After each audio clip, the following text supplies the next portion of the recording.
Pemirsa, Anda masih bersama kami dalam Berita Lampung. Bagi Anda yang baru bergabung, berikut Berita Lampung pilihan hari ini.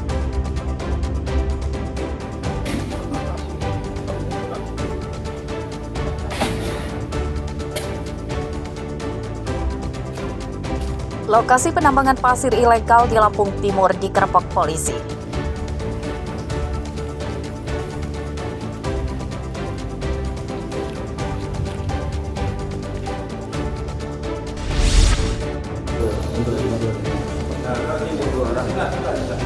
Dua pengurus Yayasan Sekolah Masyarakat Nonformal di Tulang Bawang ditangkap karena mengkorupsi hampir seluruh anggaran bantuan dari pemerintah.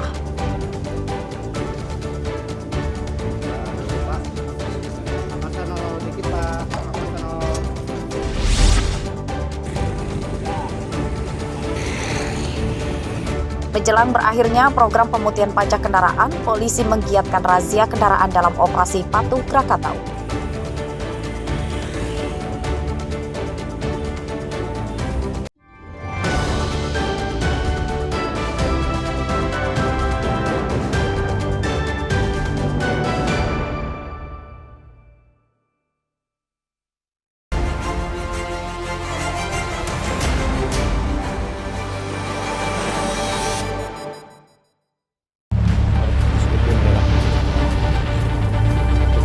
Bang, nggak bisa dari sini bang, dari luar.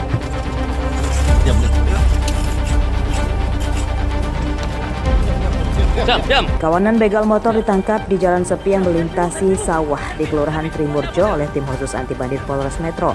Mereka berada di tempat ini diduga sedang menunggu pengendara motor yang lewat untuk jadi korban pembegalan.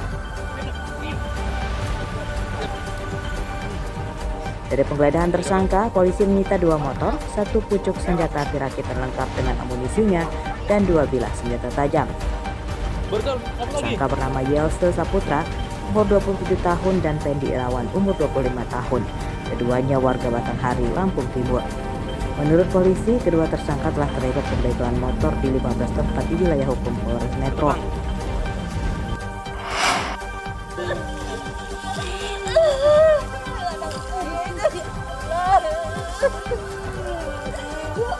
Sepekan penyelidikan, identitas mayat tanpa kepala yang ditemukan di Pantai Cuku Pandan, Kecamatan Limau Tanggamus, terungkap pada Jumat siang. Korban diduga bernama Akbar Tanjung, pemuda umur 24 tahun, warga Kalibaru Timur, Kecamatan Cilincing, Jakarta Utara. Terungkapnya identitas korban setelah ada keluarga yang mengakui bahwa korban adalah anaknya. Identitas korban dikenali dari baju yang dikenakan korban. Menurut orang tuanya, korban merupakan seorang nelayan yang hilang akibat tenggelam di Laut Cilincing, Jakarta Utara pada awal bulan lalu. Namun setelah dicari selama 12 hari oleh Basarnas, jasad korban tidak ditemukan dan saat itu operasi pencarian dihentikan. Mobil kebakar guys, mobil morot minyak kebakar di Jalan Gunung Kancil. Mobil pickup yang mengangkut belasan jerigen berisi pertalite terbakar saat melintas di Jalan Palapa, Desa Pacarisuk, Pringsewu, Senin pagi. Kobaran api tidak terkendali meludeskan mobil berikut muatannya. Saat api berkobar, tidak ada warga yang berani mendekat karena khawatir celaka. Dalam kejadian tersebut, pengemudi pickup selamat.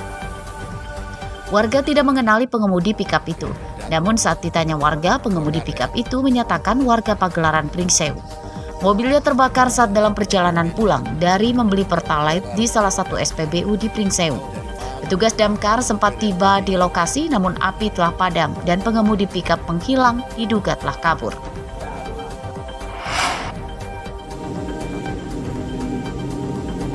Kasus korupsi pengelolaan dana nasabah Bank Rakyat Indonesia Cabang Pringsewu masuki babak baru. Senin malam, tim penyidik Kejaksaan Tinggi Lampung menetapkan manajer Bank BRI Pringsewu bernama Cindy Alvira sebagai tersangka. Dari penangkapan tersangka, tim penyidik menyita uang setengah miliar rupiah, 2 mobil, dan beberapa sertifikat tanah. Dalam penyidikan, petugas mengungkap modus tersangka yakni menarik uang tabungan deposito beberapa nasabahnya, namun tanpa sepengetahuan pemiliknya. Uang tersebut kemudian dikelola untuk modal berbagai usaha pribadi tersangka seperti membuka restoran, jual beli barang, dan foya-foya. Akibat perbuatan tersangka, kerugian BRI Pringsewu lebih dari 17 miliar rupiah. Kasus tersebut terungkap dari laporan beberapa nasabah BRI Pringsewu yang kehilangan tabungan depositonya. Tim internal BRI kemudian melakukan audit dan menemukan kerugian belasan miliar rupiah. Hasil audit tersebut kemudian dilaporkan pimpinan Bank Rakyat Indonesia ke Kejaksaan Tinggi Lampung. Dana nasabah yang dicuri tersangka sepenuhnya telah diganti dan pihak Bank Rakyat Indonesia menyatakan menjamin keamanan tabungan nasabahnya.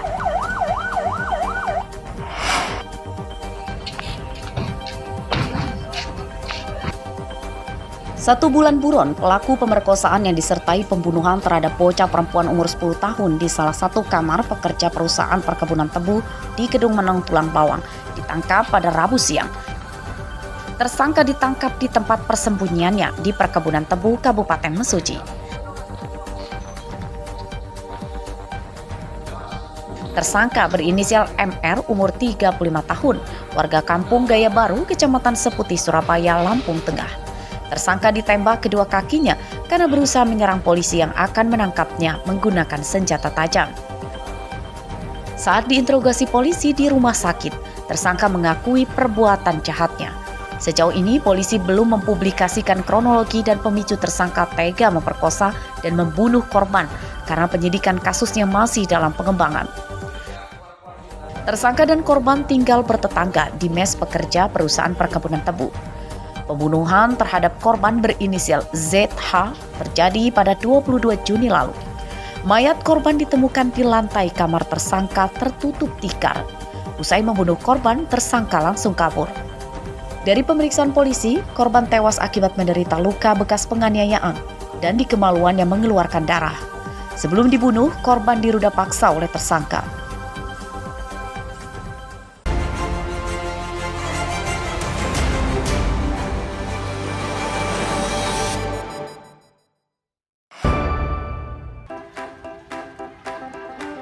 Menjelang libur akhir pekan, kantor urusan agama atau KUA ramai pengunjung. Salah satunya terpantau di kantor KUA Sukabumi, Bandar Lampung pada Kamis pagi. Ya, mereka adalah para calon pengantin yang mengikuti bimbingan perkawinan atau BINWIN.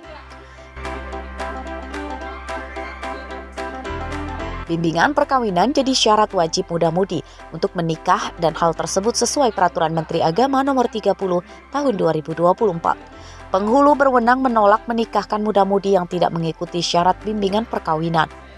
Dalam bimbingan tersebut, peserta mendapat pemahaman materi tentang rumah tangga yang islami dan kesehatan reproduksi dari petugas puskesmas.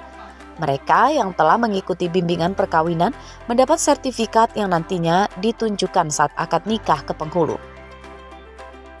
Materi-materi yang kita berikan ini yang berkaitan dengan pemahaman Catin terhadap rumah tangga islami. Nah, itu dikasih sama orang KUA sendiri yang memiliki sertifikat BINWIN. Yang kedua, materi berkaitan dengan kesehatan reproduksi. Nah, itu pematerinya dari puskesmas. BINWIN ini sifatnya diwajibkan karena tertuang dalam PMA 30 tahun 2024 pasal 5 bahwa semua calon pengantin wajib mengikuti BINWIN. Jadi wajib sifatnya mereka yang tidak ikut BINWIN itu bisa dilakukan penolakan nikah sesuai dengan pasal 8 PMA 30 tahun 2024. Sebagian besar para peserta yang mengikuti bimbingan perkawinan tersebut akan melangsungkan pernikahan pada akhir pekan ini. Arsadi Saputra melaporkan dari Bandar Lampung.